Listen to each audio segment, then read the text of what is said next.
आपका अपना channel Edu परिचर्चा में स्वागत है। यह ज्ञान बिंदु का जो बिहार दरोगा का क्वेश्चन बैंक निकाला गया था उसका पहला सेट का दूसरा भाग है। पहला भाग अपलोड कर दिया गया है, आप प्ले लिस्ट में जाकर देख सकते हैं। आज का पहला क्वेश्चन है, अप्रैल 2023 में प्रमुख फसल बीमा योजना प्रधानमंत्री फसल बीमा योजना PMFBY ने कितने वर्ष पूर्ण कर लिए हैं? तो इसका सही उत्तर हो जाएगा 7 वर्ष। 7 वर्ष। इसका डिस्कशन देखते हैं। प्रधानमंत्री नरेंद्र मोदी द्वारा 13 जनवरी 2016 को शुरू की गई प्रधानमंत्री फसल बीमा योजना किसानों के लिए उसकी उपज के लिए एक बीमा सेवा है। यह योजना 2023 में 7 वर्ष पूर्ण कर लिया है।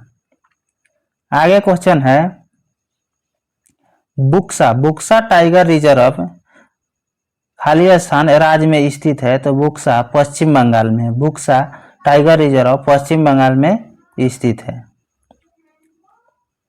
आगे क्वेश्चन है, संविधान का अनुच्छेद 25 संबंधित है किससे? तो धर्म की स्वतंत्रता से। धर्म की स्वतंत्रता किस अनुच्छेद में है? तो 25 से लेकर 28 तक है। अनुच्छेद 25 से लेकर 28 तक जो मौलिक अधिकार है। इसका डिस्कशन देखते हैं।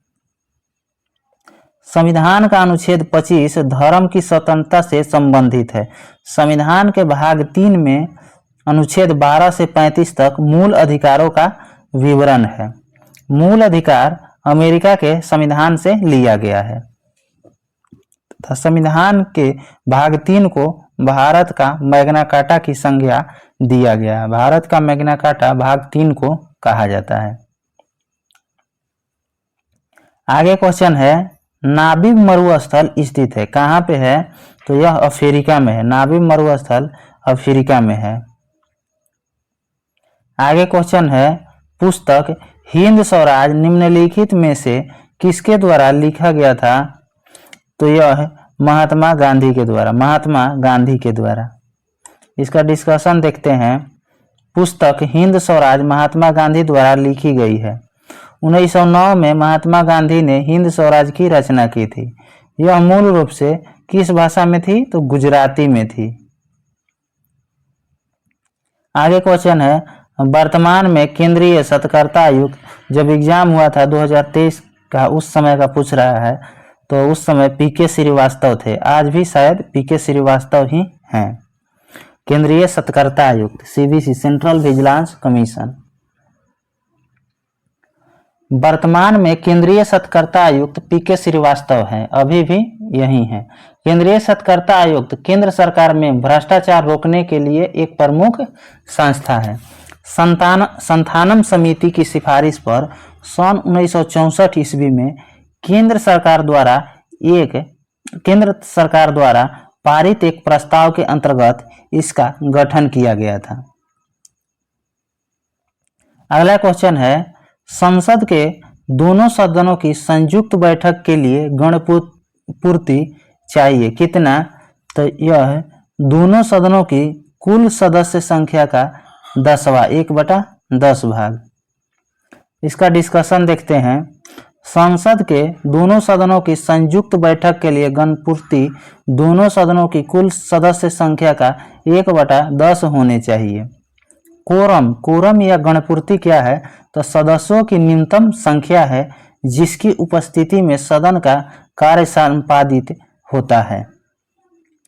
यह प्रत्येक सदन के पीठासीन अधिकारी समेत कुल सदस्यों का 10वां हिस्सा होता है।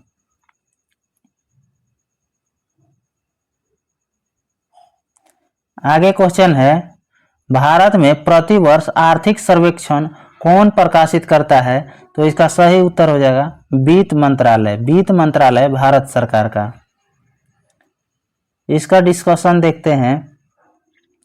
भारत में प्रतिवर्ष आर्थिक सर्वेक्षण वित्त मंत्रालय भारत सरकार प्रकाशित करता है। आगे है, इसमें अर्थव्यवस्था के मुख्य घटकों जैसे महंगाई कर, बुनियादी ढांचे, कृषि, विदेशी मुद्रा भंडार जैसे प्रमुख क्षेत्र में रुझानों का विस्तृत विवरण दिया गया है। इसके साथ ही आर्थिक सर्वेक्षण में देश के सामने मौजूद आर्थिक चुनौतियों के बारे में बताया जाता है। ये मैथ का क्वेश्चन है, इसको छोड़ देते हैं। आगे है, जो वर्षों के उपयोग से समाप्त हो जाते हैं उन्हें क्या कहते हैं? तो अनवीकरणीय कहते हैं। इसका डिस्कशन देखते हैं। संसाधन जो वर्षों के उपयोग से समाप्त हो जाते हैं उन्हें अनवीकरणीय कहते हैं, जैसे जल ऊर्जा, पवन ऊर्जा, भूतापीय ऊर्जा आदि। जिन संसाधनों को एक बार उपयोग करके पुनः बाद में उपयोग या बदला नहीं जा सकता उन्हें अनवीकरणीय संसाधन कहते हैं। आगे है, अनवीकरणीय संसाधन पर्यावरण के अनुकूल नहीं होते हैं, जैसे कोयला, तेल, परमाणु ऊर्जा, पेट्रोलियम आदि अनवीकरणीय है।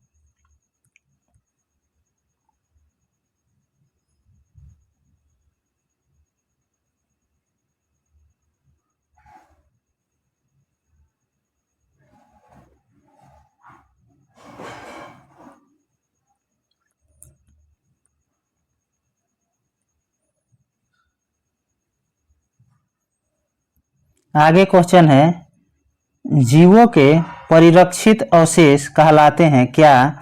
तो जीवाश्म कहलाते हैं, जीवाश्म। आगे है, जीवों के परिरक्षित अवशेष जीवाश्म कहलाते हैं। जीवाश्म के बारे में क्या दिया गया है देखते हैं।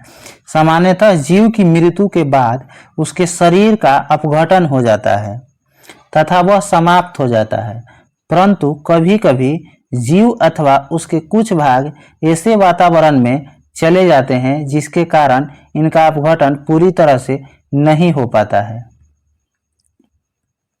उदाहरण स्वरूप, यदि कोई मृत कीट गर्म मिट्टी में सूख कर कठोर हो जाए तथा उसमें कीट के शरीर की छाप सुरक्षित रह जाए, जीव के इस प्रकार के परिरक्षित अवशेष को क्या कहते हैं? तो जीवाश्म कहते हैं, जीवाश्म। जीवाश्म कितने पुराने हैं, इस बात के आकलन करने के दो घटक हैं। कौन कौन? तो सापेक्ष तथा फॉसिल डेटिंग।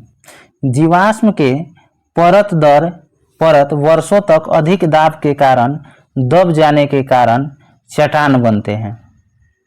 चट्टान जीवाश्म युक्त और जीवाणु रहित दोनों प्रकार के होते हैं। आगे क्वेश्चन है, बाबू जगजीवन राम छात्रावास योजना का संबंध खाली स्थान विद्यार्थियों के लिए छात्रावास निर्माण से है, तो एससी के शेड्यूल कास्ट से। आगे है,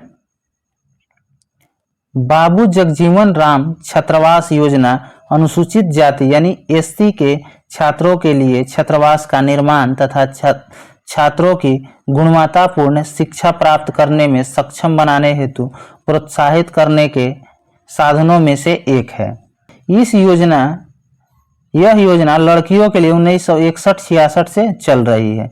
इसे 1989 से लड़कों के लिए शुरू किया गया तथा 2008 और 18 में इसे संशोधित किया गया था। आगे है, कौन सी भारतीय कंपनी बहुराष्ट्रीय निगम नहीं है? कौन सी नहीं है? तो ए बीएसएनएल नहीं है। इसका डिस्कशन देखते हैं। टाटा मोटर्स मोटर गाड़ियां, रेनबैक्सी दवाइयां एवं एशियन पेंट के ये सभी भारतीय बहुराष्ट्रीय निगम है। बहुराष्ट्रीय निगम कौन होते हैं? तो बहुराष्ट्रीय निगम वे कंपनियां हैं जो स्वयं को अपने कार्य देश में शामिल करती है, लेकिन अपनी शाखाओं, सहायक कंपनी आदि के नेटवर्क के माध्यम से कई अन्य देश में अपना व्यवसाय संचालित करते हैं। आगे है 64 नंबर, भारत की स्वदेश लाइट कॉम्बैट एयरक्राफ्ट तेजस ने अपनी हथियार क्षमता के 5वीं जनरेशन खाली स्थान air to air combat missile को जोड़ा। उसका क्या नाम है? तो पाइथन 5। डिस्कशन देखते हैं। भारत के स्वदेशी लाइट कॉम्बैट एयरक्राफ्ट तेजस ने अपनी हथियार क्षमता के 5वीं generation Python 5 air to air combat missile को जोड़ा है। आगे क्वेश्चन है, बिहार के कौन से राज्यपाल भारत के राष्ट्रपति बने थे? तो रामनाथ कोविंद। इसका डिस्कशन देखते हैं। रामनाथ कोविंद भारत के राष्ट्रपति बनने से पहले बिहार के राज्यपाल थे। कब से कब? 2015 से 17 तक, तथा ये भारत के 14वें राष्ट्रपति के पद पर 2017 से 22 तक रहे। अगला क्वेश्चन है, Nathpa Jhakri hydel power project Bharat के खाली स्थान किस राज्य में स्थित है? तो यह हिमाचल प्रदेश में। इसका डिस्कशन देखते हैं। Nathpa Jhakri hydel power project Bharat के हिमाचल प्रदेश राज्य में स्थित है। नाथपा झाकड़ी परियोजना सतलज नदी पर हिमाचल प्रदेश में स्थित है। नाथपा झाकड़ी परियोजना किस नदी पर है? तो सतलज नदी पर है। आगे है, चमगादड़ तथा पक्षी के पंख हैं, क्या है? तो समवृत्ति है। इसका डिस्कशन देखते हैं। चमगादड़ तथा पक्षी के पंख समवृत्ति अंग है। समवृत्ति या समरूप एक ही होता है। इसके बारे में देखते हैं। पक्षी एवं चमगादड़ के पंख को बारीकी से देखने पर पता लगता है कि चमगादड़ के पंख मुख्यतः उसकी दीर्घित अंगुली के मध्य की त्वचा के फैलाव से बनता है, परंतु पक्षी के पंख उसकी पूरी अग्रबाहु की त्वचा के फैलाव से बना है, जो परों से ढकी रहती है। अतः दो पंखों के अभिकल्प उनकी संरचना एवं संगठकों में बहुत अंतर है। आगे है, वे एक जैसे दिखाई देते हैं क्योंकि वे उड़ने के लिए इसका उपयोग करते हैं, परंतु सभी की उत्पत्ति पूर्णतः समान नहीं है। इस कारण ये समरूप अभिलक्षण बताता है, न कि समजात अभिलक्षण। आगे क्वेश्चन है, इंडियन नेशनल कांग्रेस के प्रथम अध्यक्ष कौन थे? तो WC बनर्जी, भूमेश चंद्र बनर्जी। इसका डिस्कशन है। इंडियन नेशनल कांग्रेस के प्रथम अध्यक्ष भूमेश चंद्र बनर्जी थे।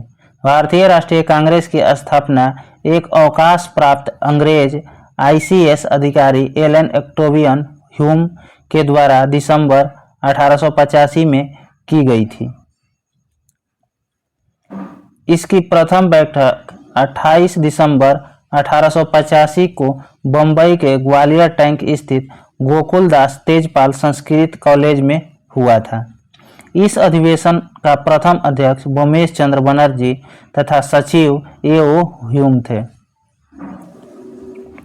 आगे क्वेश्चन है, E20 क्या है? E20 क्या है? तो इसका सही उत्तर हो जाएगा डी, अल्कोहल मिश्रित पेट्रोल है। इसका डिस्कशन देखते हैं। E20 अल्कोहल मिश्रित पेट्रोल है। E20 के साथ 20% एथेनॉल का मिश्रण है। प्रधानमंत्री नरेंद्र मोदी ने 6 फरवरी 2023 को बेंगलुरु यानी कर्नाटक में भारत सप्ताह के दौरान E20 फ्यूल को लॉन्च किया। आगे क्वेश्चन है, खाली स्थान एक आवश्यक तत्व है जिसका उपयोग प्रोटीन के संश्लेषण में किया जाता है, तो किसका? तो नाइट्रोजन का।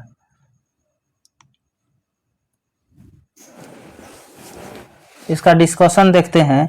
नाइट्रोजन एक आवश्यक तत्व है जिसका उपयोग प्रोटीन के संश्लेषण में किया जाता है।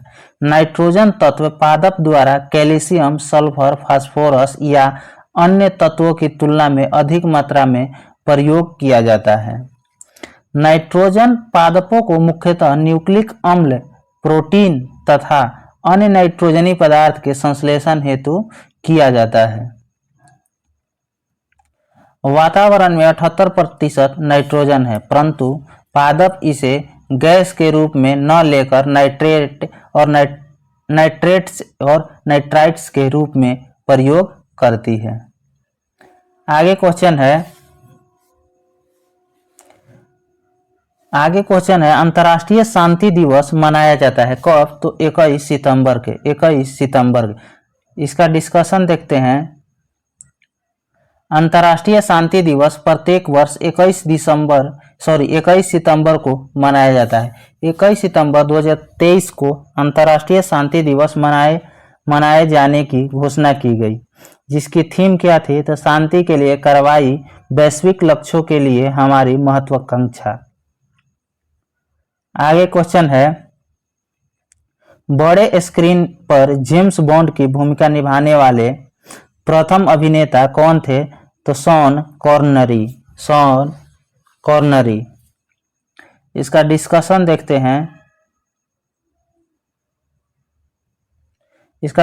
देखते हैं। बड़े स्क्रीन पर जेम्स बॉन्ड की भूमिका निभाने वाले प्रथम अभिनेता शॉन कॉर्नरी थे। शॉन कॉर्नरी ने डॉक्टर नो मीन्स फिर इस सेंटेंस को पढ़ते हैं। शॉन कॉर्नरी ने 1962 में बड़े पर्दे पर पहले जेम्स बॉन्ड की भूमिका निभाई थी। आगे है यान फ्लेमिंग द्वारा निर्मित बॉन्ड श्रृंखला दुनिया भर में सिनेमाई रोमांचक के लिए स्वर्ण मानक बनी हुई है। आगे क्वेश्चन है भारतीय संविधान का कौन सा अनुच्छेद सर्वोच्च न्यायालय के बारे में है? तो यह अनुच्छेद 124 है। अनुच्छेद 124 है। इसका डिस्कशन देखते हैं। भारतीय संविधान के अनुच्छेद 124 सर्वोच्च न्यायालय के बारे में है। सर्वोच्च न्यायालय से संबंधित प्रावधान संविधान के भाग 5 के अध्याय 4 के अनुच्छेद 124 से 147 तक वर्णित है। इन अनुच्छेदों में सर्वोच्च न्यायालय के गठन, स्वतंत्रता, न्याय क्षेत्र, शक्तियां आदि का उल्लेख है। आगे क्वेश्चन है आईपीएल 2023 के विजेता टीम कौन सा था? तो चेन्नई सुपर किंग। आईपीएल 2023 की विजेता चेन्नई सुपर किंग है। चेन्नई सुपर किंग ने आईपीएल 2023 में गुजरात टाइटंस को 5 विकेट से हराया था। यहाँ इंग्लिश का क्वेश्चन दिया हुआ है, इसको छोड़ देते हैं। आगे है भारत के राष्ट्रीय प्रतिदर्श सर्वेक्षण संगठन का क्या उत्तरदायित्व है? तो इसका सही उत्तर हो जाएगा बी है। विभिन्न क्षेत्र में अखिल भारतीय स्तर पर बड़े पैमाने के सर्वेक्षण करना इसका कार्य है। इसका डिस्कशन देखते हैं। भारत के राष्ट्रीय प्रतिदर्श सर्वेक्षण संगठन यानी एनएसएसओ का उत्तरदायित्व विभिन्न क्षेत्र में अखिल भारतीय स्तर पर बड़े पैमाने के सर्वेक्षण करना है।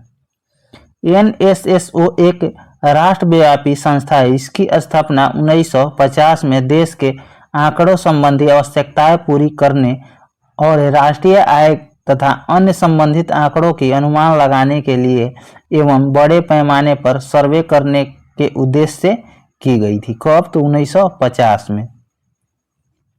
आगे क्वेश्चन है भारत सरकार का प्रथम लॉ ऑफिसर कौन था? तो इसका सही उत्तर हो जाएगा अटॉर्नी जनरल। आगे है भारत सरकार का प्रथम लॉ ऑफिसर अटॉर्नी जनरल यानी महान्यायवादी होता है। संविधान के अनुच्छेद 76 के अनुसार महान्यायवादी के पद का प्रावधान किया गया है। महान्यायवादी का कोई निश्चित कार्यकाल नहीं होता है। यह राष्ट्रपति के प्रसाद पर्यंत पद धारण करता है। वर्तमान में भारत के महान्यायवादी आर वेंकट रमनी है।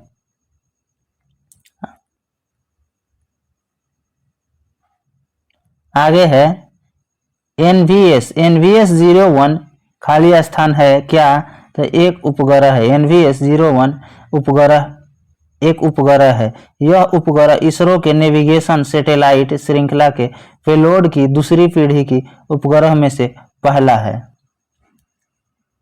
NVS-01 को GSLV F-12 व्हीकल का उपयोग करके 29 मई 2023 को सफलतापूर्वक लॉन्च किया गया था।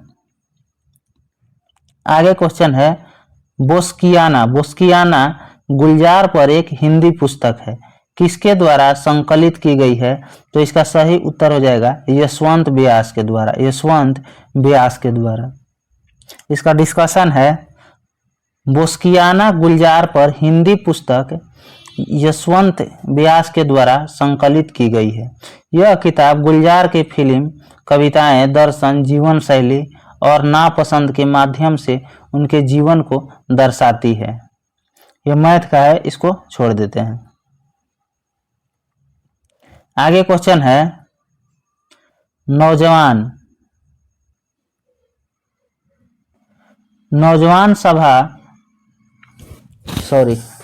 नौजवान भारत सभा की स्थापना किसने की थी, तो इसका सही उत्तर हो जाएगा भगत सिंह, भगत सिंह। इसका डिस्कशन देखते हैं। नौजवान भारत सभा की स्थापना भगत सिंह ने 1926 ईस्वी में पंजाब में किया था तथा इनके सहयोगी संस्थापक कौन थे, तो छबील दास और यशपाल, छबील दास और यशपाल। यह इंग्लिश का है, इसको छोड़ देते हैं। आगे वाला क्वेश्चन है भारत में एक्सपोर्ट प्रीपेयर्डनेस इंडेक्स यानी कि निर्यात तैयारी सूचकांक का प्रकाशन निम्नलिखित में कौन करता है, तो इसका सही उत्तर हो जाएगा नीति आयोग, नीति आयोग।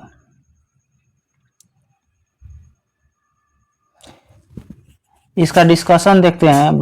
भारत में एक्सपोर्ट प्रीपेयर्डनेस इंडेक्स यानी निर्यात तैयारी सूचकांक का प्रकाशन नीति आयोग करता है। नीति आयोग 17 जुलाई 2023 का तीसरा निर्यात तैयारी सूचकांक रिपोर्ट जारी की है। इस रिपोर्ट के अनुसार तमिलनाडु के अंक कितना आया था, तो 80.89 के साथ प्रथम स्थान पर एवं 78.20 के साथ महाराष्ट्र दूसरे स्थान पर एवं 26.36 अंक के स्थान पर कर्नाटक तीसरे स्थान पर रहा था। आगे है तापमान का एसआई इकाई क्या है, तापमान का तो केल्विन होता है। इसका डिस्कशन देखते हैं। तापमान का एसआई इकाई केल्विन है। तापमान मापने की विभिन्न पैमाने हैं। सेल्सियस पैमाने, इस पैमाने पर जल का क्वथनांक 100 डिग्री सेल्सियस तथा हिमांक 0 डिग्री सेल्सियस होता है। उसके बाद है केल्विन पैमाने, केल्विन पैमाने, इस पर जल का क्वथनांक बिंदु 373.15 केल्विन तथा हिमांक बिंदु 273.15 केल्विन लिया जाता है। उसके बाद है फ़ारेनहाइट पैमाने, इस पर जल का क्वथनांक बिंदु 212 डिग्री फ़ारेनहाइट एवं हिमांक बिंदु 32 डिग्री फ़ारेनहाइट पर लिया जाता है। उसके बाद है रोमर पैमाने, इस पर क्वथनांक बिंदु 80R तथा हिमांक बिंदु 0R लिया जाता है। आगे क्वेश्चन है केबुल लमजाओ राष्ट्रीय उद्यान स्थित है कहाँ पे, तो मणिपुर में, मणिपुर में स्थित है। इसका डिस्कशन देखते हैं। केबुल लमजाओ राष्ट्रीय उद्यान मणिपुर में स्थित है। यह विश्व का एकमात्र तैरता हुआ राष्ट्रीय उद्यान है। इस पर तैरते हुए द्वीप पाए जाते हैं जिन्हें स्थानीय भाषा में फूमदी कहते हैं। क्या कहते हैं, तो फूमदी। आगे क्वेश्चन है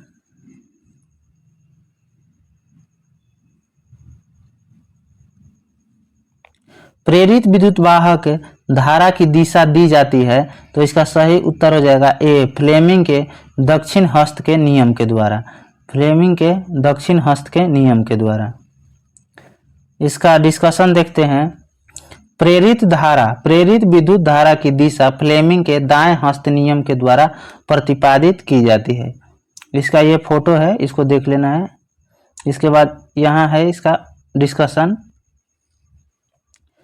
इस नियम के अनुसार दाएं हाथ की तर्जनी, मध्यमा तथा अंगूठे को इस प्रकार फैलाई जाती कि तीनों एक दूसरे के लंबवत हो और अंगूठा चालक की गति, अंगूठा जो है चालक की गति की दिशा तथा तर्जनी जो है चुंबकीय क्षेत्र की दिशा तथा मध्यमा जो है चालक के प्रेरित धारा की दिशा प्रदर्शित करेगी। आगे है भारत में मनरेगा कब लागू हुआ था? तो यह 2006 में लागू हुआ था, 2006 में।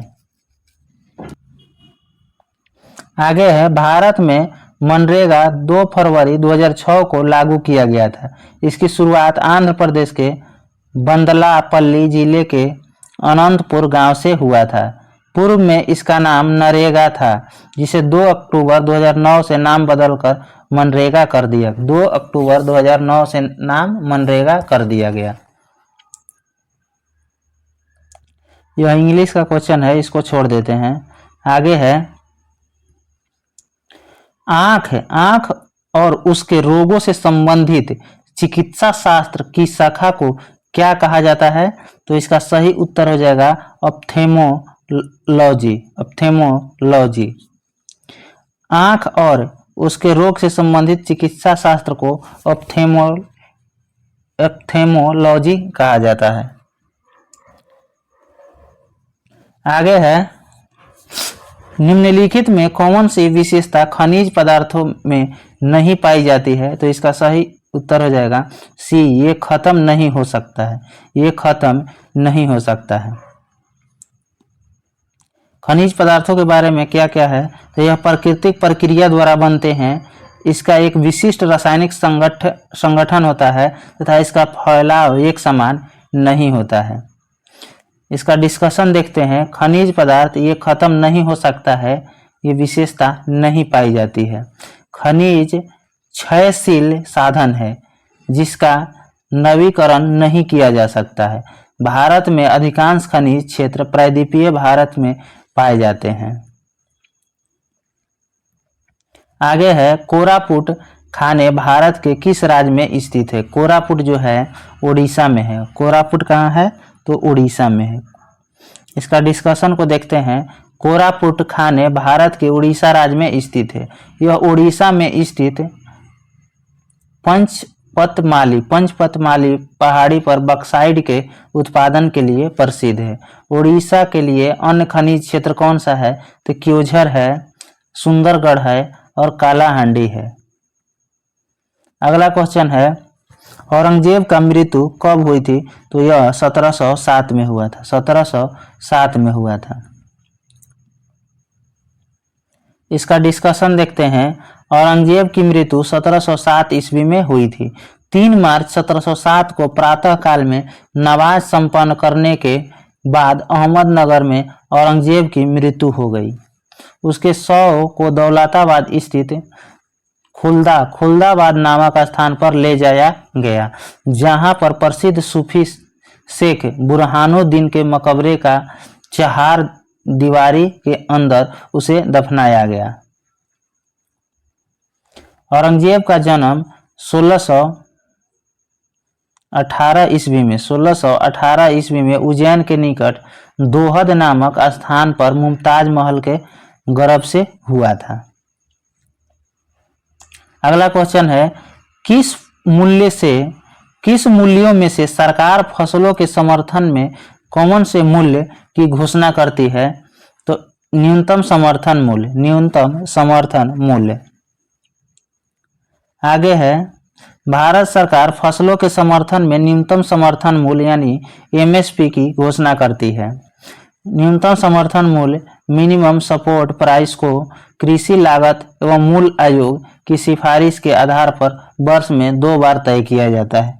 पूछता है क्वेश्चन एमएसपी कौन तय करता है? तो कृषि लागत एवं मूल्य आयोग।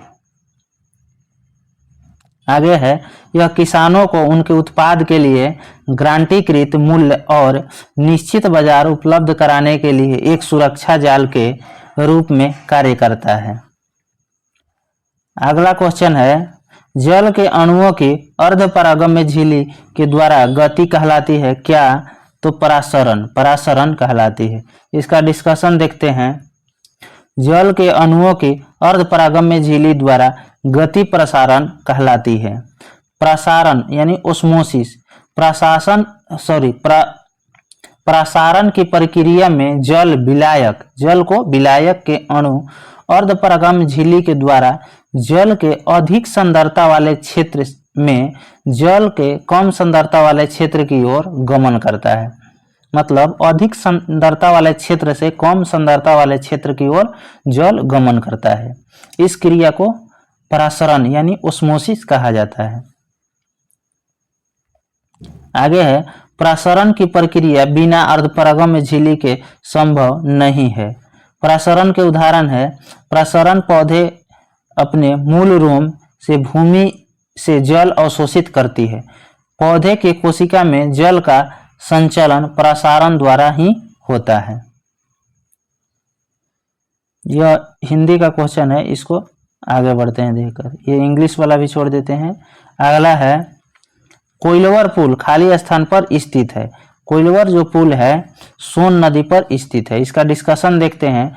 कोइलवर पुल सोन नदी पर स्थित है। इस पुल की आधिकारिक नाम अब्दुल बारी पुल है, जिसकी स्थापना 1856 में तथा परिचालन 1862 में शुरू हुआ था। यह पटना और भोजपुर के बीच सड़क का एक सह रेल मार्ग जिसकी लंबाई 1440 मीटर है। आगे है, आईपीएल 2023 में रॉयल चैलेंजर्स बेंगलोर का कप्तान कौन था? तो फाफ डुप्लेसिस। इसका डिस्कशन है। आईपीएल 2023 में रॉयल चैलेंजर बेंगलोर का कप्तान फाफ डुप्लेसिस था। 12 मार्च 2022 को पूर्व आरबीसी कप्तान विराट कोहली ने घोषणा की कि वह फाफ डुप्लेसिस को कप्तान सौंपेंगे, जो आरसीबी के नए कप्तान होंगे। अगला क्वेश्चन है, फाफ डुप्लेसिस दक्षिण अफ्रीका के क्रिकेट खिलाड़ी है। इंडियन प्रीमियर लीग आईपीएल का 16वां संस्करण था। इसके विजेता चेन्नई सुपर किंग 5वीं बार तथा उप विजेता गुजरात टाइटन था। अगला क्वेश्चन है, अंतर्राष्ट्रीय जैव विविधता दिवस 2023 की थीम क्या थी? तो from agreement to action, build back biodiversity. इसका डिस्कशन देखते हैं। अंतर्राष्ट्रीय जैव विविधता दिवस 2023 की theme from agreement to action, build back biodiversity यानी कि हिंदी में समझौते से कार्रवाई तक जैव विविधता का पुनर्निर्माण था।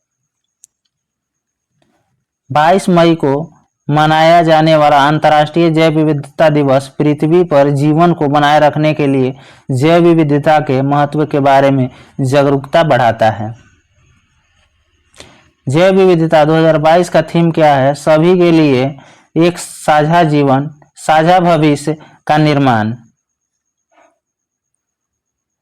आगे है, गौतम बुद्ध ने धर्म चक्र परिवर्तन कहाँ से आरंभ किया है? तो सारनाथ से। इसका डिस्कशन देखते हैं। गौतम बुद्ध ने धर्म चक्र परिवर्तन सारनाथ से आरंभ किया था। महात्मा बुद्ध उर्वेला यानी वर्तमान में बोध गया से सारनाथ आए थे। यहाँ पर 5 ब्राह्मण सन्यासियों को अपना प्रथम उपदेश दिया, जिन्हें बौद्ध ग्रंथों में धर्म चक्र परिवर्तन के नाम से जाना जाता है। इस प्रकार आज का सेट समाप्त हुआ। अगला